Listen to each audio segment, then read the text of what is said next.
I wrote Finding Lina for two reasons. The first reason was that when this whole thing happened, when Lina at 3.5 had her first seizure, it was very hard to even believe what was happening. It was very hard to integrate the experience. And to me, writing helps me understand things, sort things out, organize myself, and come to some kind of acceptance of what it is that's happening. So that was my, I would say, primary reason for writing.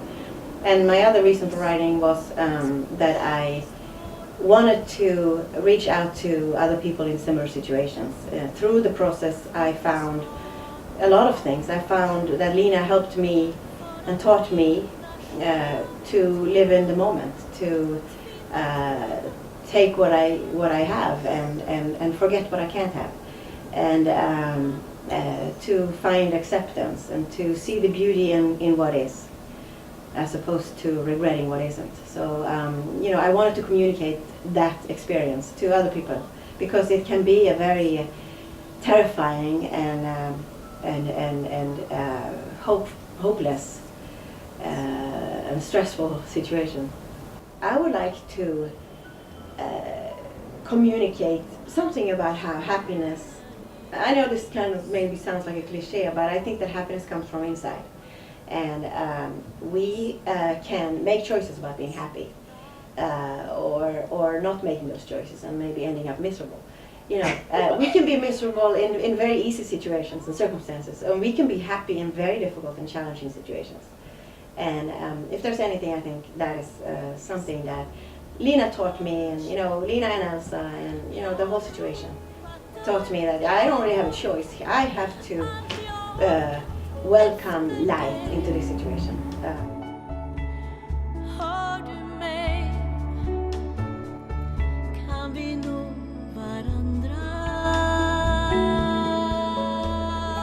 Because her left brain isn't working in the way it's supposed to, her right brain is her right brain function is becoming more prominent. So Lina is extremely intuitive, and she can say things to people sometimes, even before knowing, even before they happen. And she can pick up on people's mood like nobody I ever know. And she can communicate without words in a way that really moves people. A couple of years ago, Lina was in a private school, and her teacher told me after the winter break that she absolutely has to talk to me. And she said, Lina, before the break, had pulled her hand and kept saying death, death. And there was so much urgency to it.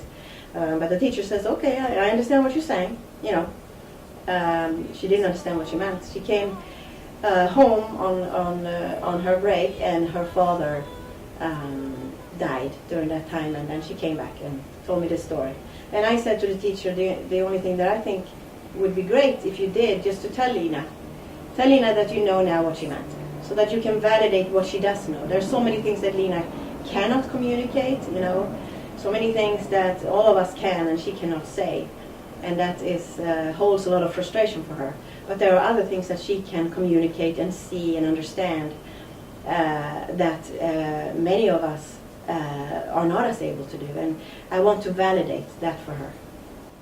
Tony was telling me, there was a time when he was spending the whole day, a very stressful day, and he was going to pick Lina up at school. And he comes and picks her up, and she takes one look at him, and she says, "You are hungry." And it is true. He hadn't eaten for the whole day because it was such a stressful day. And he said, "Yes, you're absolutely very right. I'm very hungry." Yeah. In general terms, before autism, Lina was a very unusually generous and inclusive person. I used to call her little Buddha, because she really cared genuinely about other people.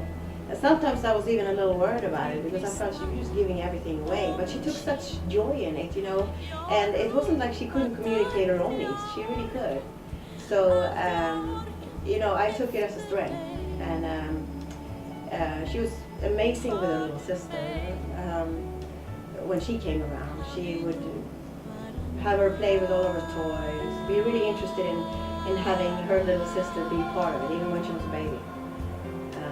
So yeah, so she was very, just a very good little person, I have to say. I think that it was Lina's second MMR vaccine that triggered her autism. I didn't know that at the time. I had no idea what was happening, and neither did Tony or anyone else. But in conjunction with her MMR vaccine, she had her first seizure, and we did, blood tests and EEG and things like that. And we did find that Lina had Epstein-Barr virus, and now we know that MMR vaccines and Epstein-Barr virus and seizures are very, very often associated in family after family with autism. And there's a lot of, this is a controversial issue, there's a lot of forces all over that is in denial of this, for obvious reasons. Mm-hmm. But I believe that it was Lina's second MMR vaccine that caused her autism. When it comes to Lina's future and my hopes and fears, I think that first of all, it's very difficult to know or plan for Lina's future, because I simply have no way of knowing where she's going to be. She has made a lot of strides. Her development, there's something dynamic about her development. It can change very quickly and very dramatically. Things can improve, things can get worse. So it's very difficult to plan. I know that there's not much in place for the growing number of kids with autism who are getting older and older. But I cannot plan it because I don't know where she will be. And also the other thing is, for me, there is no way for me to look at Lina in any other way than one day I will be able to communicate with her. I believe it, and I can't believe anything else. I guess I can't think that won't happen, and I don't want to think that. I want to believe that we are going to be able to communicate. She's going to be able to have secrets with her little sister. They are going to giggle about boyfriends and keep secrets from me. And that's what I believe. That's what's going to happen. Well, first, if she could suddenly really quickly, then I would probably faint.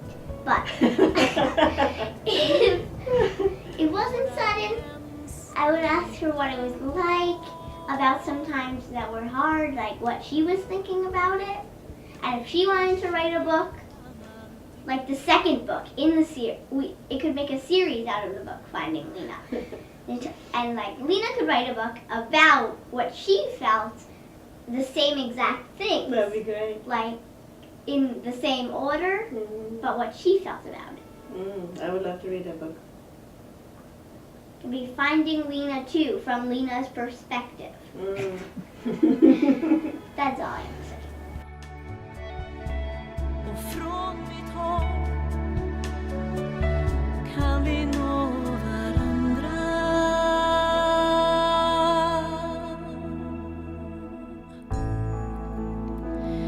I den stora sorgens